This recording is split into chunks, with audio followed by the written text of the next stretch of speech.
One of my favorite animals as a child were dogs. I used to love them, and I even had 2 dogs growing up. One dog was named Oso, which is Spanish for bear. He was a Chow Chow dog, a dog breed originally from northern China. He weighed between 50 and 60 pounds and was chained because we did not want him running away. I remember him very vividly.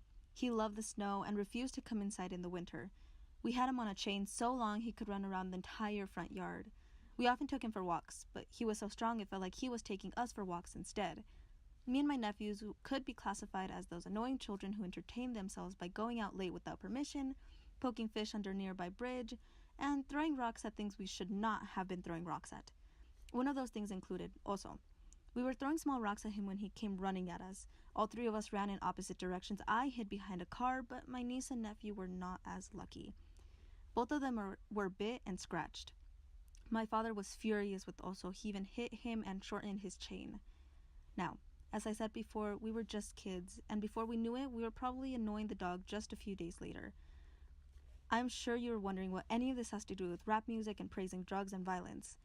Youth praises rap music in such a way that, despite all of the consequences that come with it, rap does not decrease in popularity, just like dogs. Dog attacks have sent approximately 800,000 people to the hospital per year. Despite the statistics, dogs are still considered a man's best friend. But dogs have not killed as many Americans as drugs have. More than 70,200 Americans died from drug overdose in 2017, including illicit drugs and prescription opioids, a 2-fold increase in a decade. How is it that consequences as massive as death do not prevent gangster rap from increasing in popularity? Today, I will cover the increase of drug reference in rap music and who it is targeting, why drugs, sex, and violence are so common in rap music, why anti-drug music does not have the same effect on youth, and why rap music leads to both depression and violence. Drug references have increased in rap music, and it is targeting Black youth. African American youth are more vulnerable due to social status, so this is a more vulnerable population. Most role models are also Black and were poverty-stricken. It is easier to waste one's life on drugs when that's what one's role models did, especially when they all grew up in the same condition as the listener. When negative actions are advertised and condoned by role models, such as gangster rappers, these actions seem acceptable, especially to younger audiences. These current role models are no longer preaching the well-being of others or equality, like Martin Luther King Jr., but praising violence and death threats. This is misleading for children. Instead of believing guns are violent, teenagers will associate guns to their role models, the same role models who everyone seems to look up to with admiration. Every child wants to be admired and considered cool. So reasonably, if a popular song advertises drinking, children will be more likely to drink at a younger age. Some researchers disagree by stating African Americans consistently drink less than youth in general. These studies of their exposure to alcohol advertising had shown that African Americans are getting exposed to considerably more. So how is it that constant glorification of alcohol and rap does not affect African American youth? This is because the study suggests there is no correlation. That is right, there is no correlation. Rap music is actually preventing African Americans from drinking as much as other races in the country. Of course, you may be wondering what this has to do with drug abuse. According to Drug Free World, alcohol is actually a drug. So in short, the increase of drug references in rap music actually has less of an impact on the target audience as we wish to admit. It is undeniable that Black youth is drinking less than the average youth in general, but researchers overlooked the problem caused by police brutality. As Denise Hurd said, although African Americans drink less, they suffer the consequences more. In 2017, a Black person was 3 times more likely to be killed by a police officer than a white person. Rap music often demonstrates violence and hatred towards police. In portraying officials in a negative light, rap music becomes the leading factor behind why African Americans suffer the consequences when it comes to police brutality. Why is sex and violence so common in rap? As Snoop Dogg himself said, sex and violence sells. Ask Al Pacino. People only buy music that has to do with violence. In fact, a lot of young people listen to the rappers' lyrics and take their word as law, said Salman Thomas L., a principal of an elementary and middle school in inner-city Philadelphia. As a principal, Thomas witnesses these cases firsthand. I wholeheartedly believe Thomas knows these children better than their parents themselves because he spends 8 hours a day around them and witnesses firsthand the violence displayed among themselves. Thomas knows children listen to their role models above all else, especially when all these role models encourage drugs and violence. Some fans of rap music may argue that not all rap music was supporting violence and sex. In fact, a whopping 69% of all rap songs in 1993 mentioned drugs in one way or another. many of these references were negative or condemning drug use.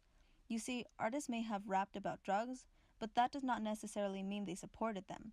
Many rappers would claim understandably that they were rapping about their lives and what they knew. And some would point to songs that painted drugs negatively and claim that they were an attempt to balance the record on drug abuse. Artists wrote about their experiences and told a story of their struggles and successes, with most struggles including selling or becoming addicted to drugs. Thus, rap artists became a symbol of strength for people who also struggle with addiction or have other serious issues with drugs. It is encouraging for many to listen to artists rap about life experiences such as the ones listeners are living through, and still be able to see the artist's incredible accomplishments. I agree that people were appealed by rap music because it encourages them to search for a better standard of living. But audiences are not always aware of the true meaning behind the music they listen to. Companies know that those in poverty are more easily persuaded by what an artist says or does. Hence, companies pay rappers to mention their products, such as alcohol. Rappers are also people who are trying to get ahead and trying to get underwriting for their music. And alcohol advertisers provide some of those resources. So that almost every major rapper had some kind of relationship with an alcohol company. I agree on the fact that most rap music mention drug in a negative light. But what most people overlook is that youth admire rap artists and will try or will experiment with drugs because that is what their idols did in order to reach the fame and fortune they now have. Depression is increasingly becoming a problem for youth, and a study found that those who spent the most time listening to music were found to be 8 times more likely to be depressed than those who didn't listen as often. There is a correlation between music and teenagers with depression, and although there was no distinguishable difference between children who listen to sonatas versus those who listen to gangster rap, we can agree a lot more children are listening to gangster rap because of the large gain in popularity. A key difference between other music and rap is the tendency in rap music that has influenced listeners to experiment with various substances, like cocaine, lean, benzos, and opioids. After a high from drugs, teenagers are left feeling empty inside and even depressed. Suicide is the second leading cause of death for children, adolescents, and young adults together.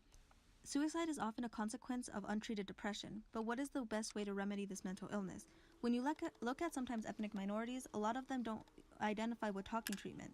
We believe we got a novel, innovative way of working with psychologists to refine psychotherapies to make them more user-friendly. We also believe we got a tool here where we can do public health education. Rap music is most helpful to minorities, such as those being targeted with violence, in order to be in a more comfortable environment mentally. Music is more comforting than anything else, so the correlation is not depression because of music, but listening to music because of depression. A better explanation of cause and effect in this case, according to the researchers, is that teens are seeking comfort in the music and choosing an activity that really requires no effort on their part. Although I agree teenagers turn to music for comfort, we overlook the fact that not all music is suitable for teenagers with depression. In fact, gangster rap can lead to more depression because of the drug experimentation.